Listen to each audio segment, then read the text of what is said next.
दोस्तों, demon slayer का नाम सुनते ही सबसे पहले दिमाग में आता है हाशिरा। वो लोग जिनकी ब्रीदिंग टेक्निक्स और तलवारें डीमंस के लिए मौत से भी ज्यादा डरावनी थी। लेकिन क्या तुम जानते हो कि हर एक हशिरा ने ये ताकत कहां से सीखी? उनकी जिंदगी के कौन से दुख, कौन सी तकलीफें उन्हें इतना मजबूत बना गई? आज की इस वीडियो में हम खोलेंगे हर हशिरा की कहानी। एक, रिंगोकू क्योजरो, फ्लेम हाशिरा। सबसे पहले बात करते हैं फ्लेम हाशिरा, रिंगोकू की। वो एक ट्रेडिशनल फ्लेम हाशिरा फैमिली से ताल्लुक रखते थे। उनके दादाजी भी हशिरा थे। उनके पिता शिंजरो भी हशिरा रहे। लेकिन मां की मौत के बाद पिता ने सब छोड़ दिया। रिंगोकू ने हार नहीं मानी। उसने अपने घर की फ्लेम ब्रीदिंग मैनुअल उठाई और हर पन्ने को अपनी तलवार की धार बना दिया। फ्लेम ब्रीदिंग में टोटल 9 फॉर्म है और रेंगोकू ने उनमें से 5 मास्टर की। उसका सबसे शक्तिशाली फॉर्म था 9वां फॉर्म, प्यूगेटरी। वही फॉर्म जो उसने अकाजा के खिलाफ इस्तेमाल किया और अपनी आखिरी सांस तक लड़ा। 2, गियू टोमियोका, वाटर हशीरा। अब चलते हैं उस हशीरा की तरफ जिसे देखकर लगता है कि उसका दिल खुद पानी जितना गहरा है। गियू तोमियोका। बचपन में ही उसने अपने माता पिता खो दिए और फिर अपनी बड़ी बहन सुताको को भी एक डीमन ने छीन लिया। तन्हाई से टूटा गियू उस समय मिला सकुंजी उरोकोदाकी को, एक्स वाटर हशिरा। उरोकोदाकी ने उसे ट्रेन किया और सिखाया डिसिप्लिन, सर्वाइवल और वाटर ब्रीदिंग की ताकत।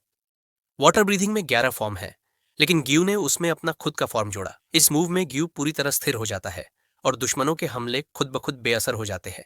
यह उसका सबसे यूनिक और डरावना मूव था। 3, मित्सुरी कानरोजी, लव हाशिरा। मित्सुरी कानरोजी वो लड़की जिसकी बॉडी किसी नॉर्मल इंसान से 8 गुना ज्यादा स्ट्रांग थी। लेकिन इसी स्ट्रॉन्गट और उसके अलग दिखने वाले लुक्स की वजह से लोग उसे रिजेक्ट करते रहे। फिर उसकी जिंदगी में आए रिंगोकू, जिन्होंने उसे फ्लेम ब्रीदिंग सिखाई। लेकिन मित्सुरी ने अपनी पर्सनालिटी और इमोशंस से एक नया स्टाइल बनाया, लव ब्रीदिंग। लव ब्रीदिंग में 6 फॉर्म्स है। इसके लिए स्पेशली उसकी फ्लेक्सिबल निचरिन सोर्ड डिजाइन की गई थी, जो उसकी स्ट्रेंथ और स्पीड को पूरी तरह मैच करती थी। 4, ओबानाई इगुरो, सरपेंट हाशिरा। ओबानाई की कहानी सबसे डार्क है।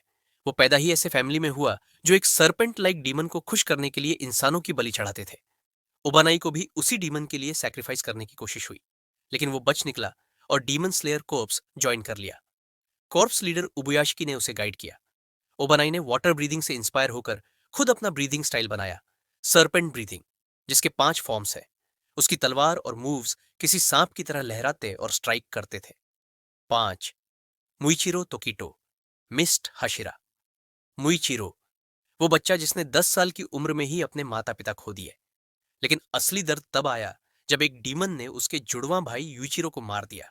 इस ट्रेजेडी ने उसे तोड़ दिया, लेकिन बाद में डीमन स्लेयर कोर्प ज्वाइन करने की वजह बनी। स्टोन हाशिरा ग्योमेई ने उसे बेसिक ट्रेनिंग दी, लेकिन मुइचिरो ने खुद से एक नया स्टाइल बनाया, मिस्ट ब्रीदिंग। मिस्ट ब्रीदिंग में 7 फॉर्म्स है। उसका सबसे अल्टीमेट मूव है 7th फॉर्म, ऑब्सक्यूरिंग क्लाउड्स। इसमें उसकी स्पीड इतनी तेज हो जाती है कि दुश्मन को उसकी एक्चुअल पोजीशन पहचानना नामुमकिन हो जाता है। शिनोबु कोहो, इंसेक्ट हाशिरा। शिनोबू की कहानी बहुत दर्दनाक है। एक डीमन ने उसके माता पिता को मार डाला। उसके बाद उसने और उसकी बड़ी बहन कानाई ने डीमन स्लेयर कॉर्प्स ज्वाइन किया। लेकिन शिनोबू की ताकत बाकी हशिरा जैसी नहीं थी, तो उसने अपनी वीकनेस को स्ट्रेंथ बना दिया। उसने पॉइजन रिसर्च की और एक नया ब्रीदिंग स्टाइल क्रिएट किया, इंसेक्ट ब्रीदिंग। इसमें 4 फॉर्म्स हैं और उसकी स्पेशली डिजाइन्ड सोर्ड डीमंस को काटने की बजाय पॉइजन इंजेक्ट करती थी। शिनोबू खुद छोटे से शरीर वाली थी, लेकिन उसकी जहर से सबसे बड़े डीमंस भी ढेर हो जाते थे। 7, सनेमी शिनाजुगावा, विंड हाशिरा। सनेमी का बचपन हिंसा और दर्द से भरा था। उसका अब्यूसिव पिता, उसकी मां की मौत और फिर उसके सिबलिंग्स का डीमंस के हाथों मारा जाना। सिर्फ उसका छोटा भाई जेनिया ही बचा। इन सब के बाद सानेमी ने ठान लिया कि डीमंस को पूरी तरह खत्म करेगा। कॉर्प्स ज्वाइन करके उसने खुद विंड ब्रीदिंग को मास्टर किया, जो सन ब्रीदिंग से इनडायरेक्ट तरीके से जुड़ा हुआ है। विंड ब्रीदिंग में 9 फॉर्म्स है। उसके हर मूव में गुस्सा, नफरत और स्पीड का तूफान भरा होता था। 8, ग्योमेई हिमेजिमा, स्टोन हशिरा। ग्योमेई सबसे यूनिक हशिरा थे। गरीबी में जन्मा यह बच्चा एक मंदिर में अनाथ बच्चों के साथ रहता था। लेकिन एक रात डीमन अटैक में उसके सारे बच्चे मारे गए। उस घटना ने ग्योमी को अंदर तक हिला दिया और वहीं से उसकी जर्नी शुरू हुई। कॉर्प्स ज्वाइन करने के बाद उसकी नेचुरल सुपर ह्यूमन स्ट्रेंथ और फेथ ने उसे सबसे अलग बना दिया।